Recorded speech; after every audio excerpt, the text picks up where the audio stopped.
عزیز طلبہ السلام علیکم ورحمۃ اللہ تعالی وبرکاتہ۔ بسم اللہ الرحمن الرحیم، اللہم صلی علی سیدنا و مولانا محمد کما تحب و ترضى بأن تصلی علیہ۔ وهو قسمان مستعمل ويسمى الموضوع أيضا ومهمل۔ اس سے پہلے ہم نے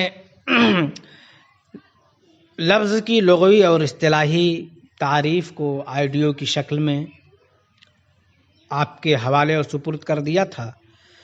اب یہاں سے مصنف فرماتے ہیں کہ وَهُوَ قِسْمَانِ مُسْتَعْمَلٌ وَيُسَمَّى الْمَوْضُوعُ أَيْضًا وَمُهْمَلٌ۔ فرماتے ہیں کہ لفظ دو قسموں پر ہے اور اس کا نام موضوع بھی رکھا جاتا ہے،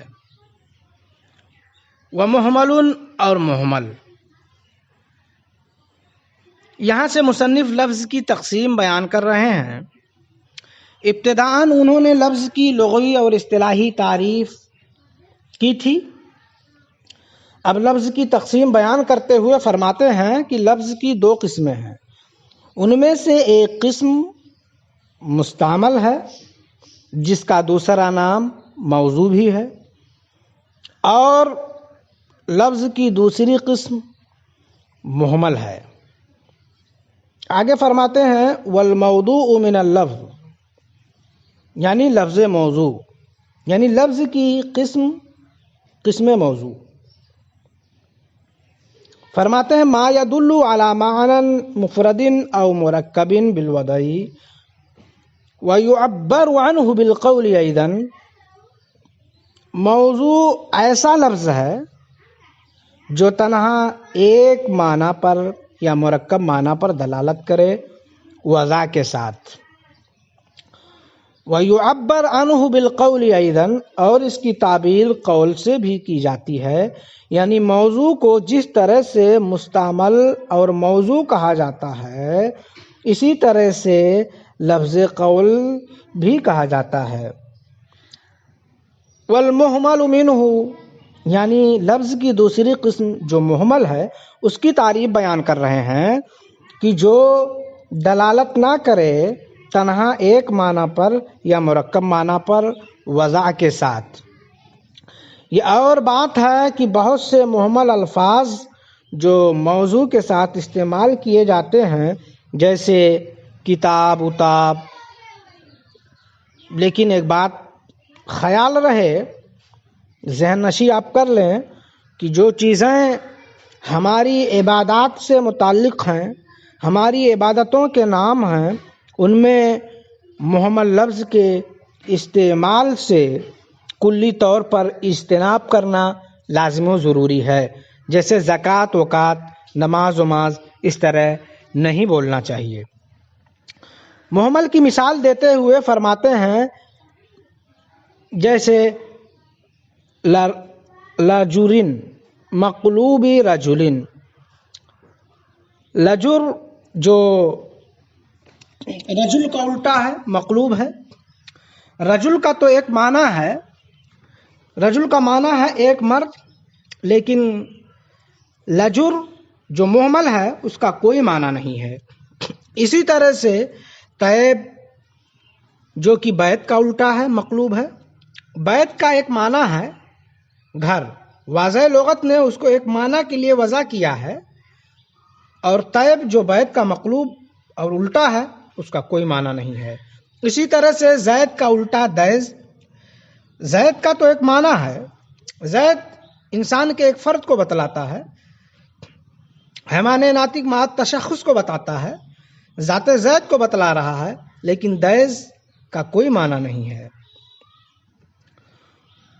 خلاصہ یہ ہے کہ لفظ کی دو قسمیں ہیں، موضوع اور مہمل۔ موضوع معنی دار لفظ کو کہتے ہیں اور مہمل بے معنی دار لفظ کو کہتے ہیں۔ وَيَنْقَسِمُ اللَّفْظُ الْمَوْضُوعُ إِلَى قِسْمَيْنِ مُفْرَدٍ أَوْ وَمُرَكَّبٍ۔ اگر اس کو خبر بنائے مبتدأ محذوف کی تو عبارت یوں ہوگی